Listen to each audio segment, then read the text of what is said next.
what Doom 2016 did, and it kind of built on top of that. So, I feel like there was a lot of mechanics in the game towards like I feel like in this game where what was like the foundation of in Doom 2016 in Eternal, they expanded a lot. So for example, the glory kill system, to where it was like, okay, you kill enemies, you get glory kills, you get health back. So the way they expand that is that in the game you have different mechanics to where it incentivizes you regaining resources. So for example, you use chainsaw to get back ammo, you use the flame belch to get back armor, and you use blood punch to kind of just use it for weaknesses and for get back health. So there's a lot of things to do to get back health or ammo, whatever it might be. Yeah, I'm just trying to think of what to say because there's just so much to this game. And I'm gonna keep most of it spoiler free. But only I'm gonna say is that I dig the game. I dug the shit out of it. It's such a good game, dude. It's so good. The shooting is on par. The graphics, it's Tech 7, and I was kind of intimidated because I have an RTX 2060 and an i7. I wasn't thinking I was gonna get hit like 100. I was playing at like Ultra Nightmare, except for texture streaming, which is kind of sucky. I didn't have that Ultra, but everything else set to Ultra Nightmare, dude. I was getting 100 FPS most of the time or above, for even like 144 or 150. But there were times where it dipped below 60. It dipped below 60. But that was when like there was like so many enemies on screen, everything was going to shit, and you're just like, yeah, it gets fucking crazy, dude. And I don't know. I'm glad that we're in an age where we have like shooters on like a varying range from like indie to AAA, where they're doing things very differently. Like there's a lot of shooters on the indie scene, like Maximum Action, Ultra Kill, Get to the Orange Door. Especially on Steam, like there's a lot of indie shooters that are inspired by like older 90s shooters, which are very skill based. And don't get me wrong, where it's like I feel like we don't have like a lot of we do have like a lot of multiplayer shooters that are skill based, but not a lot of single player ones. Like I personally feel like I wish we had more shooters that were single player but were very skill based, like Doom. Wolfenstein is a very weird case because I haven't played the new Colossus, but the New Order, I don't know. There is some skill to be there, but I personally feel like the way Doom is set up, it's even more skill because there's a lot of mechanics that you have to learn to get used to, like finding enemy weaknesses, like using all of your arsenal to its full capability. So there's a lot of things there that I feel like you have to pick up on, especially early on. Yeah, it's such a good game, such a good game, so fucking good, dude. I don't know, if I were to give it a rating, I don't know. But the pros is that looks good, plays good. I love where it expands the lore. If you had a few fan theories about what Doom 2016 was building up to, you might be happy.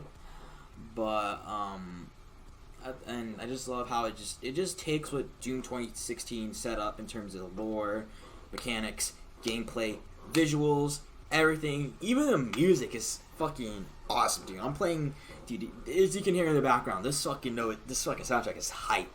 It's fucking good.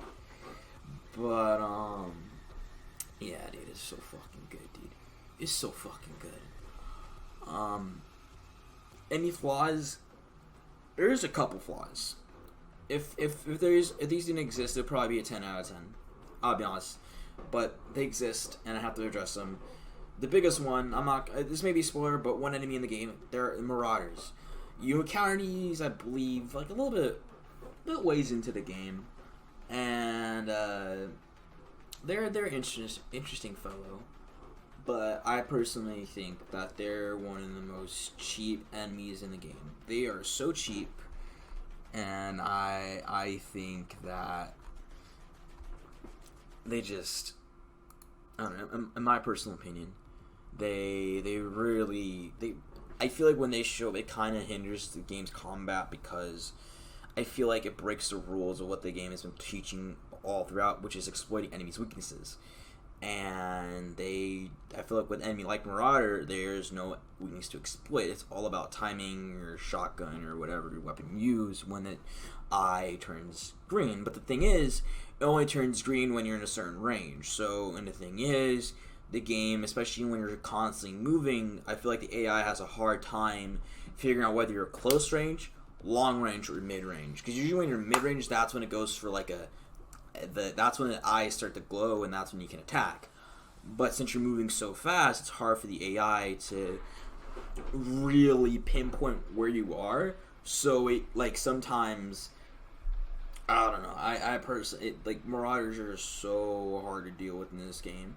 But over time, once you start getting its patterns down, they become much more manageable. I personally think a better enemy was the Doom Hunter, where you have to use your plasma rifle first, because it has a weakness. It's a mini boss, but it has a weakness you can exploit, which makes it manageable to deal with.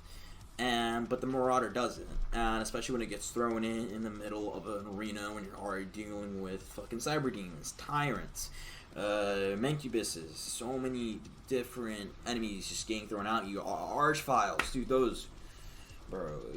Archviles are a pain in the ass, but they come around later in the game, and yeah, they're a pain in the ass. They really fucking are. But yeah, I don't know. And another issue that I have with the game is just technical difficulties, AI being jank, or your character getting stuck, and it's like it gets really annoying to deal with. Just really at that point, that's kind of a nitpick. Because it only happens in really intense situations, especially towards later in the game. But other than that, I mean, I personally think that Doom Eternal is a solid game, and I played it. I feel pretty satisfied.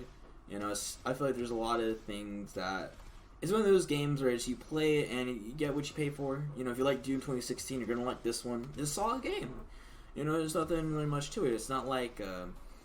Is it game of the year? I don't know. I mean, this was one of the first major games I've played of 2020 so far.